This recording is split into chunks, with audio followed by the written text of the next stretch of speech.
Whether it's taking those first few steps to start a small business, or taking the first initiative in a conversation with a girl on Hinge only to waste a bunch of time and money and find out that she's been baiting you to join her OnlyFans all along, it can be difficult to start something new. The same goes with guitar solos, so we're going to talk about just a really easy way to get into guitar solos, how you can pair them with chords that you already know, and then just rock it all out. So I'm going to be using the Journey Instruments carbon fiber collapsible guitar because I'm on the road right now in Carmel, California.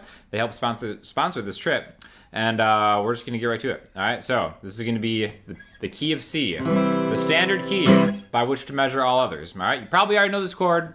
Ring finger starts 3rd fret on the A string, middle finger 2nd fret on the D string, pointer finger 1st fret on the B string. Nice and open, okay? Now, what we're going to do is we're going to take 2 different chord voicings that you also probably already know in different locations and then connect them with notes that you might want to use during a solo that will always sound good over chords in the key of C, specifically a C chord, and also ways to move them, all right? So the first thing we're going to do, look at that 3rd fret on the A string, okay? So there's our root note, C. One thing that I always do is I always think of this chord voicing, this C major chord voicing, where it's 3A, 5, 5, 5 on the D, G, and B string, okay? So this would be like an A shape, right? So I always think of this in relation to the root here and then just down here. You don't have to play it like a double bar chord. You can play it just like this. And the reason that we're going to actually use this voicing, right, C major, is because I want to start incorporating these notes. Okay? Pentatonic, you would say, if you ever heard of the pentatonic scale, these are notes that are going to work over there, but it all starts in this shape, okay? So we're just going to go up and down, D string 5, 7, G string 5, 7, B string 5, okay? So now, these are notes in the key of C. These aren't all the notes in the key of C, but the reason we're only learning 5 right now is because they work over any of the chords in the key of C, and it'll always sound like you're kind of playing around within the key, but it'll still sound good over the chords. All right, so 5, 7, 5, 7, 5. Be able to go forward and backwards. So the D string up to the B string, backwards, 7, 5. 7D. This is going to sound good. It's going to resolve on that 5th fret on the G string. Why? Because this is the same note. There's a C chord. All right, so a C note is always going to sound good to end on a C note, right? Doesn't sound like it's done yet. There it is. It's done, okay? So these are using chord tones, notes that are inside of that chord, well, even though it's at a higher octave, to kind of craft a solo. And this is something that eventually you're going to really get good at in soloing, is identifying these kind of key spot chord tones that are going to sound good over whatever chord you're on. Okay, so even if this chord changes, like let's say we're actually in a totally different key, something with the like a C major chord to a D major chord, all right? D major is not in the key of C, so we can still use these. Slide it higher. Now this is a D major chord. Okay, see how you can kind of do both of those back to back?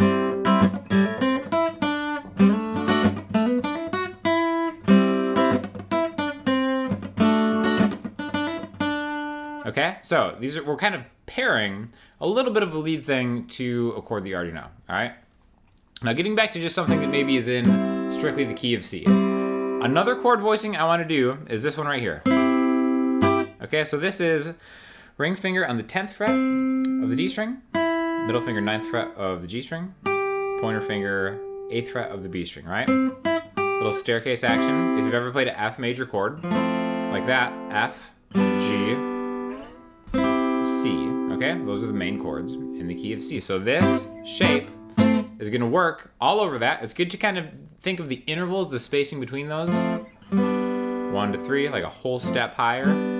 And then take this all the way here. If maybe you're thinking of the 5th fret on the D string, running that all the way 5 to 10, you can think of that as a 5 fret spacing or interval. That's gonna get you to a C major chord in that F major shape, all right? Now, so let's focus on just your ring finger on the 10th fret of the D string, and let's make this kind of like a hot zone point that we can get to. So if we start with that first thing that we did there,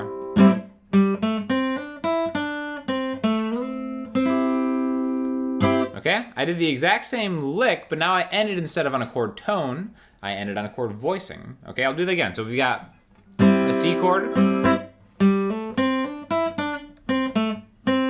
and then a lead that ended on the root note chord tone. Or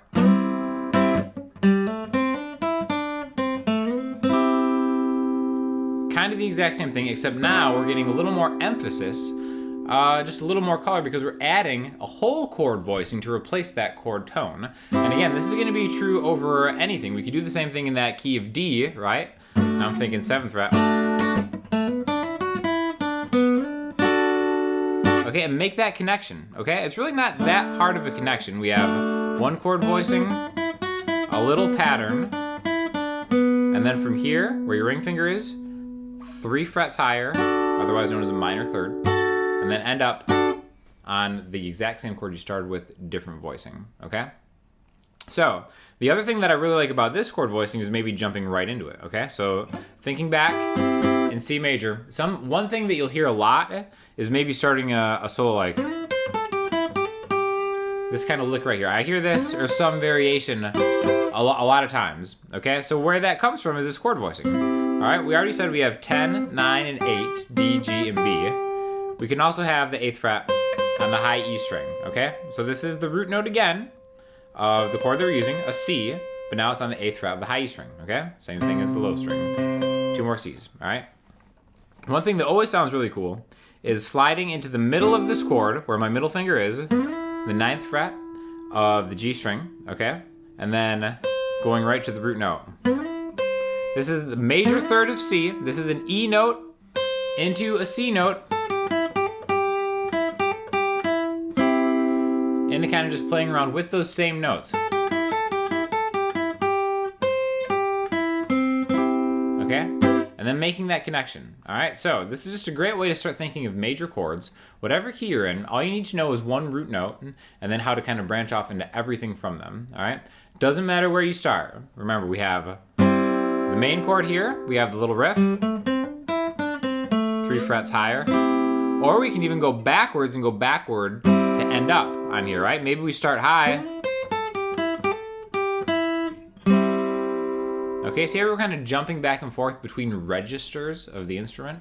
And I think that's kind of like an important thing to really kind of get your head around when you're starting to solo things, because the way that I think of it is when you're changing registers, you can do them either through chord voicings or through scale shapes.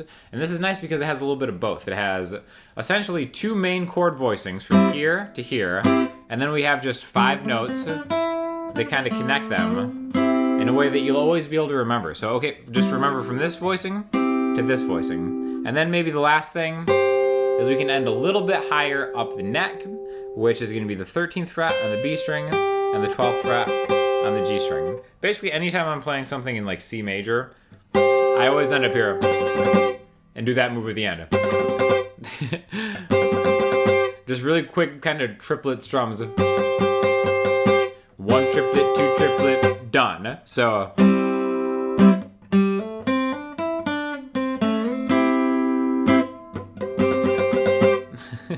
and it sounds like I know exactly what I'm doing. Okay? So no, I won't be signing up for your OnlyFans. I feel like I've earned free access to VIP membership. However that works. Not really sure, but I feel like I've earned it. And again, so if we want to think of like where this is in relation to where we ended up, I always just kind of think of like, what is this note right here? My pointer finger is grabbing the 8th fret on the B string. So if I count backwards from B, A, G, okay? So from G to C is right there, the 13th fret. I almost think of past the octave, right? And then I just kind of make that little shape right here, so 13 and 12. Kind of like a D shape. You can use that as an extra chord voicing even. Doesn't matter, however you slice it up, it's gonna sound good. So start maybe replacing some of the main chords that you've been using, and then just kind of start messing around in the higher register of the guitar. And I think thinking of chord tones in major chords that you're always going to see and moving them back and forth is really like a great way to kind of just intro into it. So thank you, Journey Guitars, for helping to sponsor this trip that I'm doing. We've got a vlog coming soon, so stay tuned, because this guitar is like pretty baller, because you just kind of like unscrew the neck like this. And do this live, and then you can kind of just hit this button, and then it just pops off, assuming you unscrewed it all the way. I knew I was going to screw this up. There it is. There it is, unscrewed all the way. And then the neck just kind of pops off and you put it in a backpack, which is sweet. So I'll link you to that in the description if you guys are interested, because they help sponsor this trip. So let me know if you have any questions, and I'll talk to y'all soon.